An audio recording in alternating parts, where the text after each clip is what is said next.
2 jours seulement avant l'ouverture de la Coupe du Monde, le Qatar, pays hôte, a pris une décision audacieuse en interdisant la vente de bière dans les stades. Ce revirement soudain a été critiqué par certains, mais salué par d'autres. Les autorités qataries ont clairement indiqué qu'elles étaient impatientes d'accueillir les amateurs de football du monde entier pour le tournoi. Toutefois, ils ont également précisé que les visiteurs devaient respecter leur culture et leurs traditions. La consommation d'alcool, interdite par l'islam, est l'un des domaines dans lesquels le pays s'efforce de trouver un équilibre.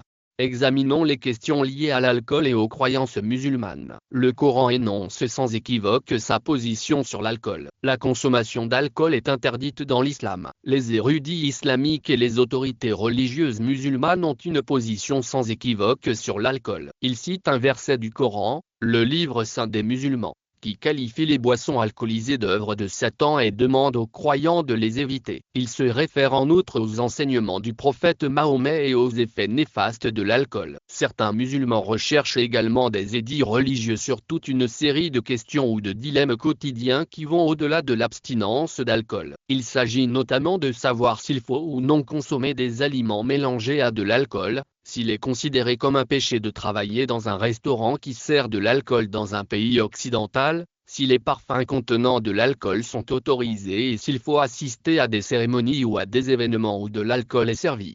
Attitude des musulmans à l'égard de l'alcool. Si l'interdiction de l'alcool dans l'islam est largement respectée, tous les musulmans ne s'abstiennent pas de boire. Certains boivent, que ce soit en privé ou en public. Une enquête menée par le Pew Research Santé auprès de musulmans du monde entier a révélé que la majorité des personnes interrogées considéraient la consommation d'alcool comme moralement répréhensible. Le rapport Pew, publié en 2013 et comprenant 38 000 entretiens, a révélé que plus de la moitié des musulmans interrogés partageaient ce point de vue. C'est le cas de plus de 9 personnes sur 10 en Thaïlande, au Ghana, en Malaisie, dans les territoires palestiniens, en Indonésie, au Niger et au Pakistan. Néanmoins, dans 11 des 37 pays où cette question a été posée, au moins une personne interrogée sur 10 a déclaré que la consommation d'alcool était moralement acceptable. Dans certains pays, des pourcentages significatifs de répondants ont indiqué que la consommation d'alcool n'est pas une question morale.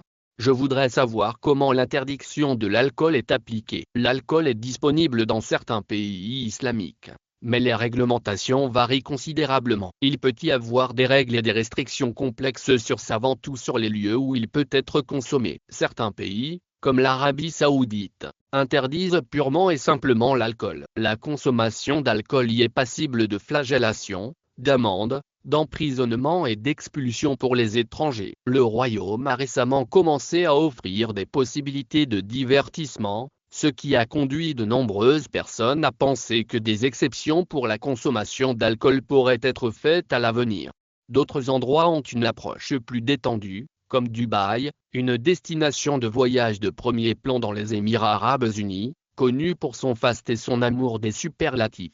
Dubaï a une vie nocturne florissante avec une variété de bars, de boîtes de nuit et de salons qui attirent les visiteurs et les expatriés aisés. Ces dernières années, la ville a également assoupli les lois régissant la vente et la possession d'alcool. Comme dans d'autres endroits, les ventes d'alcool constituent une source très lucrative de recettes fiscales. L'alcool est vendu librement dans les magasins de spiritueux en Jordanie et servi dans les bars et les restaurants de la capitale, Amman. Il est également disponible en Égypte, pays à majorité musulmane, traditionnellement populaire auprès des touristes et abritant une minorité chrétienne. Les jeunes gens riches sirotent des cocktails ou du vin dans des clubs de plage ou des bars, dont beaucoup portent des noms étrangers, tout en se déhanchant au son de la musique. Il est également possible de commander du vin, de la bière et des spiritueux en ligne. Néanmoins, la majorité de la population rejette la consommation d'alcool. Dans l'étude Pew, 79% des musulmans interrogés en Égypte ont déclaré qu'ils considéraient l'alcool comme un acte moralement répréhensible.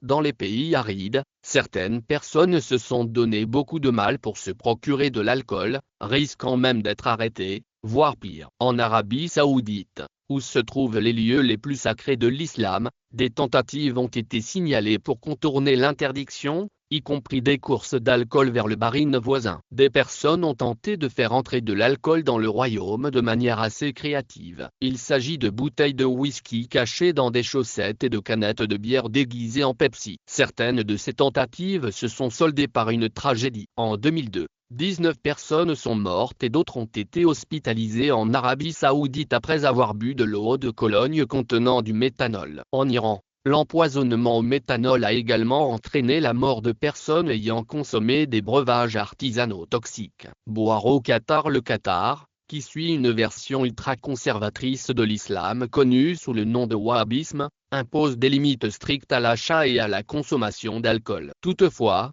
la vente d'alcool est autorisée depuis des années dans les bars des hôtels. À l'origine, la bière devait être vendue dans les stades et les zones réservées aux supporters pendant la Coupe du Monde. Vendredi, la décision a été prise de ne servir que de la bière sans alcool dans les stades, à l'exception des zones d'accueil de luxe où du champagne, du vin, du whisky et d'autres alcools seront disponibles. La grande majorité des détenteurs de billets n'auront pas accès à ces zones. La Coupe du Monde au Qatar est la dernière à susciter un débat sur l'opportunité de vendre de l'alcool lors des matchs. Pour le tournoi de 2014, le Brésil n'a pas eu d'autre choix que de modifier une loi pour autoriser la vente d'alcool dans les stades. Les mêmes questions culturelles n'étaient pas en jeu. Le Brésil avait interdit la vente d'alcool lors des matchs de football afin de réduire la violence des supporters. Les partisans de la levée de cette interdiction ont déclaré à l'époque que la vente de bière dans les